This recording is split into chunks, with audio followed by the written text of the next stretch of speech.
आज मॉर्निंग में हमारे पास रोज़िया की रिक्वेस्ट आई है स्लॉट्स की।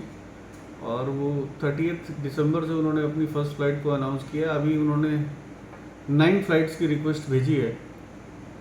इसके पहले हम स्कैट और एयर अस्ताना के स्लॉट्स को अप्रूव कर चुके हैं। ये थर्ड चार्टर की रिक्वेस्ट है इस सीज़न के लिए, जो 30 दिसंबर से है। अभी उनकी रिक्वेस्ट सिर्फ 9 स्लॉट्स के लिए आई है। May be depending upon the situation वो उसको और बढ़ा सकते हैं। वीक में 2 दिन इनका ऑपरेशन रहेगा, थर्सडे और सैटरडे। तो लेट्स सी, चीज़ें बेहतर हो रही हैं। लोगों की चार्टर ऑपरेटर्स की जो रिक्वेस्ट है वो आनी शुरू हो गई हैं, और हम एज फास्ट एज पॉसिबल उनको एग्जामिन करके क्लियर करने का प्रयास कर रहे हैं।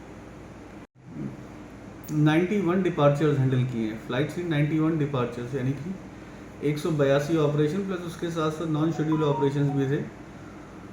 और 27,000 से ऊपर फुटफॉल था हमारे यहाँ पे। तो वो was a very very busy day. और अभी तक आई थिंक प्री कोविड में भी शायद इस फिगर को हमने 1 या 2 बार ही टच किया होगा, जिसको हमने टच किया है। और अब धीरे धीरे हम देख रहे हैं कि फ़्लाइट्स बढ़ती जा रही हैं, पैसेंजर फुटफॉल बढ़ रहा है।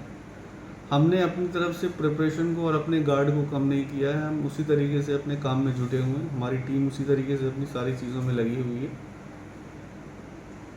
और 2 दिसंबर से जैसी जानकारी मुझे प्राप्त हुई है, यहाँ से गोवा भुवनेश्वर एक डायरेक्ट फ़्लाइट भी इंडिगो स्टार्ट कर रहा है।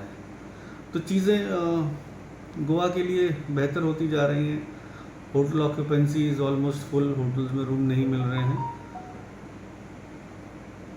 We are back to normal, but we are back to normal as far as airport is concerned with full caution and all the required precautions.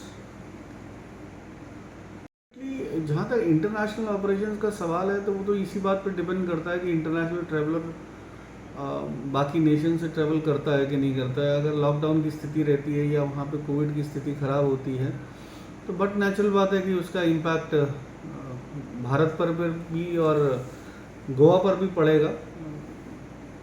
और इसीलिए मेरा शुरू से ये मानना रहा है कि जब भी एक चार्टर ऑपरेशन स्टार्ट होंगे, ये इस बात पर मुख्य रूप से निर्भर करेगा, इस पर डिपेंड करेगा कि वहाँ के नेशंस की कंडीशन क्या है और गवर्नमेंट ऑफ इंडिया के ऑन दैट डे प्रोटोकॉल्स क्या हैं।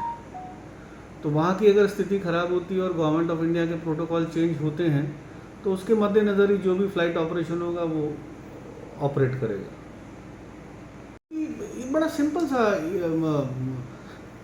एल्गोरिदम है ये तो, कि जैसी स्थिति वहाँ होगी उस हिसाब से पैसेंजर के मूवमेंट पे भी सेल्फ फ़र्क पड़ेगा, और उसके साथ साथ गवर्नमेंट के बनाए हुए प्रोटोकॉल्स में भी चेंज आएंगे। और जो जिस फॉरेन कंट्री में ये सब स्थितियाँ बिगड़ रही हैं, वो भी अपने यहाँ पे स्प्रेड रोकने के लिए इनके लिए प्रोटोकॉल्स को रीडिफाइन करेगा। तो ये तो डे टू डे सिचुएशन है। जैसे जैसे सिचुएशन चेंज होती रहेगी उस हिसाब से गवर्नमेंट्स उस पैंडमिक को कंट्रोल करने के लिए जो भी रिक्वायर्ड स्टेप होंगी वो लेंगे, और उसका इम्पैक्ट कहीं ना कहीं तो दिखेगा, पूरी सोसाइटी पर ही उसका इम्पैक्ट दिखेगा।